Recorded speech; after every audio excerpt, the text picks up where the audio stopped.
This sanctioning body president is not a disinterested party. He, as he's claiming, I'm not. He has business interests he clearly feels, in my opinion, are threatened by a shifting landscape in boxing. And I am a part of that shifting landscape. It ain't business as usual anymore, where these cancerous sanctioning body cells drain the life out of the sport year after year. Max Kellerman, even when standing up to one of the most powerful figures in the WBC, is leaving zero uncertainty about his stance. He's been loud, clear, and relentless in saying the alphabet soup era is finished and that sanctioning bodies like the WBC are poisonous to the sport. With 25 years of receipts, he's proven his opinions come from truth, not paychecks. This isn't your typical media dispute. It's a battle for boxing's future, and Kellerman is prepared to tear down the old system for good. To understand why the WBC president is furious at a commentator, you have to follow the money he just watched slip away. These organizations, WBC, WBA, IBF, survive on sanctioning fees. Want to hold their belt? You pay a percentage of your purse. For decades, fighters paid it without question. It was the price of glory. But then Terence Crawford beat Canelo Alvarez, cashed a reported $50 million, and decided he was done paying their tax. Mauricio, got a lot to say about me not paying him $300,000 plus another $100K something for sanction fees, right? Then he gonna tell me I ain't even apologize? Like, who the fuck you think I am? Boy, you better slap your fucking self. Ain't paying your ass shit. Fuck you talking about pay you $300,000. What makes you so motherfucking better than any of the other sanctioned bodies? Huh? Answer that question. What makes you better than the WBO, the IBF, or the WBA? Everybody accepted what I was giving them. But you, the WBC, think that you better than everybody, don't you? So since you, the WBC, and you got the fucking green belt, which don't mean fucking shit. The fucking real belt is the ring belt, which is free, motherfucker. Who you talking about? You want me to pay you more than the other sanctioned bodies because you feel like you better than them. How in the world all the sanctioned bodies agreed to the same amount, but you sit your motherfucking ass up there and say that I need to apologize to you? The fuck? You can take the fucking belt.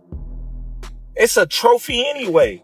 The WBC still sent Crawford a bill, even after giving him a discount to roughly 0.6%.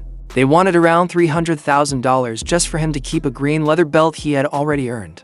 Crawford's response instantly became iconic. He didn't negotiate. He didn't ask for options. He simply went public and basically said, I ain't paying your oh shit. He called the belt nothing more than a trophy and invited them to come collect it themselves. This was a devastating blow to the WBC's authority.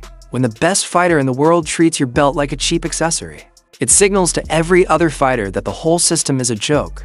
The WBC had no choice but to strip him. But the damage was already irreversible.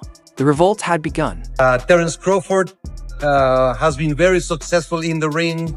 He has been a world champion for 12 or 13 years, multiple times with the WBO in super lightweight. He won the WBC super lightweight. Then he unified and became undisputed in welterweight against WBC champion, who was Spence, in a great fight. He petitioned to fight a final elimination bout in super welterweight against Madrimov and remain champion in welter. The WBC supported him. He did not comply with the rules. Then he moves up to super middle and makes the fight of the century, beats Canelo, makes $50 million or around that. The WBC absolutely is not going to charge 3% of such an amount. We made a very clear 0.6%, which is $300,000, with $225,000 going to the Jose Sulaiman Boxers Fund, which is to help former fighters in need. And it is just regrettable. Not even a thank you or or I'm sorry, taking a different route, no response. I wish him the best. But this is not. The WBC is huge, it's great, it's about greatness, and I'm relieved, to tell you the truth. When it came to Max, he didn't just cover the Crawford story. He used it as ammunition for a philosophical attack on the entire concept of sanctioning bodies. On his show, Max didn't hold back. He said organizations like the WBC aren't protectors of the sport, they're cancerous cells feeding off it. It's a harsh metaphor, but accurate. What does cancer do? It attaches to a host, drains resources, and grows only to benefit itself while giving nothing. The one doing the critiquing is not a journalist. He's not a disinterested party. Disinterested, by the way, doesn't mean uninterested. They're conflated. Disinterested means you're neutral. You're an observer the way a scientist looks at data, right? They can't be rooting for one outcome or another.